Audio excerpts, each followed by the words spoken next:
श्री राम, जय माता की। बड़े से बड़े जिन, बड़े से बड़े खबीज या गंदी मलिन शक्ति जो लेडीज के नीचे के पार्ट में गलत क्रियाएं करती हैं, जो जेंट्स के नीचे के पार्ट में गलत क्रिया करती हैं, जिन जिननी इस मां काली के इस भोग से भागते खड़े होते हैं। मां काली का ये भोग बड़ा ही चमत्कारी है, बड़ा ही प्रभावशाली है। गंदी शक्तियां छू मंत्र होती हैं इस भोग से। एक बार अपने घर में नित्य नियम बनाकर इस भोग को कंटिन्यू करना शुरू कर दीजिए। जिस भी माता बहनों के साथ इस प्रकार से दुराचारी कार्य हो रहा है, या वो किसी को बता नहीं सकती हैं, किसी को समझा नहीं सकती हैं, किसी को कह नहीं सकती हैं, और ऐसी गंदी शक्तियां उनके साथ उनका शोषण करती हैं, तो मां भद्रकाली का ये भोग लगाने से आपके घर में नकारात्मकताएं छू मंत्र होने लग जाएंगी। और आप सोचते हो कि पहले ही भोग लगाकर चमत्कार मिल जाएगा। देखिए, कभी भी आत्मा परमात्मा का ही सूक्ष्म रूप है। अगर आप सोचते हो कि एक दिन में भोग लगाया और फिर छू मंत्र हो गया, नहीं।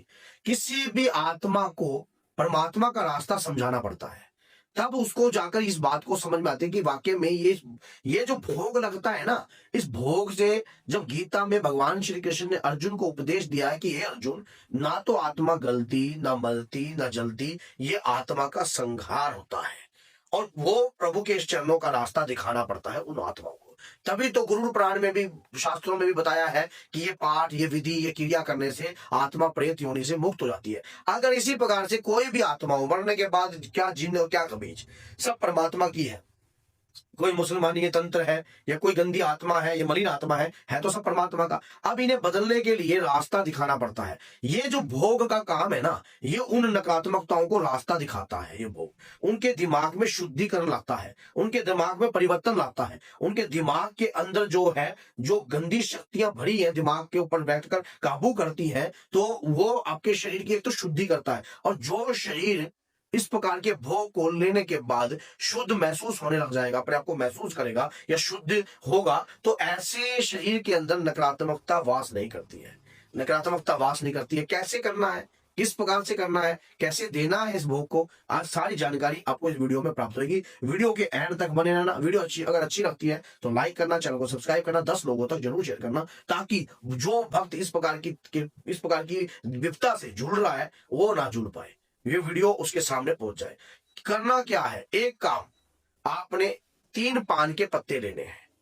3 पान के पत्ते आपने लेने हैं। एक शमी की लकड़ी लेनी है जिसके अंदर कंडे होते हैं, छोटी सी पीस लेना, इतना 2 इंची का बहुत है शमी की लकड़ी। शहद लेना है, शहद। शहद ले लिया आपने। 2 पेड़े ले लिए जिसके ऊपर मोटी इलायची के कम से कम 7 बीज लगे होने चाहिए। 2 पेड़े मोटी इलायची के 7 बीज लगे वाले। अब एक पेड़े के अंदर तो है आपने शहद को डालना है, एक पेड़े के अंदर शमी की लकड़ी को डालना है, ऐसे ही, और दोनों को बराबर रखना है।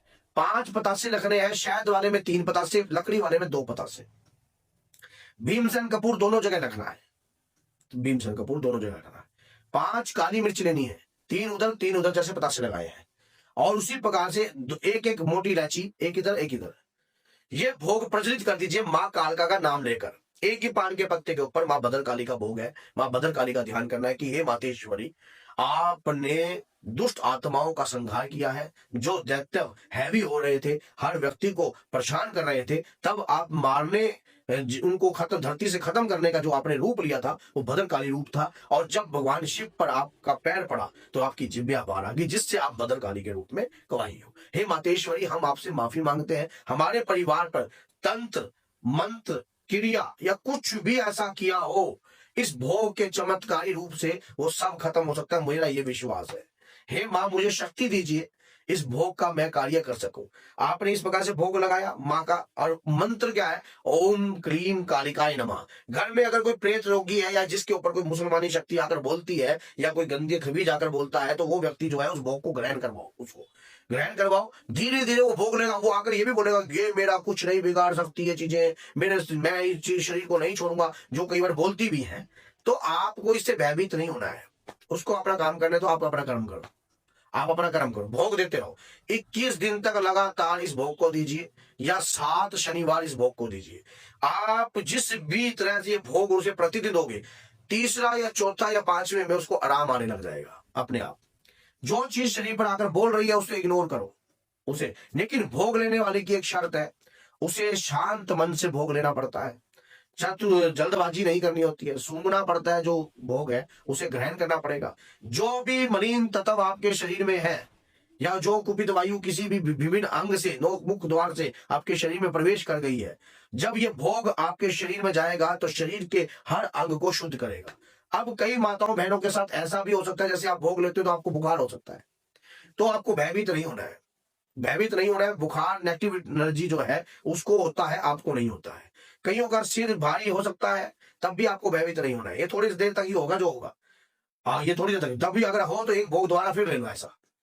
क्योंकि जो शरीर में इतने लंबे समय से कोई चीज ऐसी जो कब्जा करे बैठी है, वो एकदम से तो जाएगी नहीं, एकदम से तो आपका शरीर छोड़ेगी नहीं। लेकिन जब आप अंतर मन से प्रयास करोगे, तब वो जरूर आपके शरीर, इस शरीर के अंग से पीछा जरूर छोड़ेगी, क्योंकि वो चाहती नहीं है आपके शरीर को छोड़ना। क्योंकि अगर उसने आपके शरीर को चुना है तो वो इतने समय से आपके शरीर को इस्तेमाल कर रही है, कहीं भोग विलास के लिए इस्तेमाल करती है, कहीं गंदी चीजें हैं, कोई कैसी है, कोई पुरुष भी, पुरुष के साथ भी लगती है जिननियां, नीचे के पार्ट में खिंचाव रहता है, तनाव रहता है, नीचे के पार्ट में जो है इचिंग रहती है, लेडीज के भी जेंट्स के भी। तो शरीर के साथ अलग कमजोरी हो जाती है, पुरुष का तो शरीर सूखने लग जाता है और जनानी का शरीर जो है फूलने लग जाता है। तो ये चीजें जो है उनके शरीर पर रहकर गलत क्रियाएं करती हैं। ऐसी अवस्थाओं में घबराने की आवश्यकता नहीं होती। माँ काली का ये जो भोग है ना, बड़ा ही प्रचंड है, और ऐसे जब वो धीरे धीरे, इसका आयुर्वेदिक इलाज है।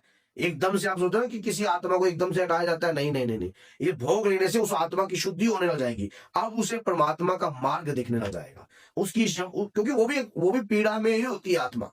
आत्मा ये नहीं कोई किसी के शरीर पर उसको तंग करने के लिए, परेशान करने के लिए जन्म लेती है, वो पीड़ा में स्वयं होती है। भोग लेने से उसकी पीड़ा दूर होती है, और जब उसकी पीड़ा दूर होने लगती है तब उसे परमात्मा का मार्ग जो है दिखने लग जाता है। और जब परमात्मा का मार्ग दिखने लग जाता है, तब वो आपके घर में क्या करेगा, आपके शरीर में क्या करेगा, तब वो परमात्मा के मार्ग को चुनेगा। फिर आप सही गुरु के सानिध्य से अपना इलाज करवाइए, और उसके बाद देखिए फिर आपके जीवन में किस प्रकार से बदलाव नहीं आता है। अगर हमारे चैनल के माध्यम से, आप हमारे माध्यम से जुड़कर इलाज कराते हो, तो बहुत सारे लोग ऐसे हैं जो मैं आपको जिनसे मिलवा सकता हूँ, जो स्वस्थ हुए इस प्रकार के भोगों से ही।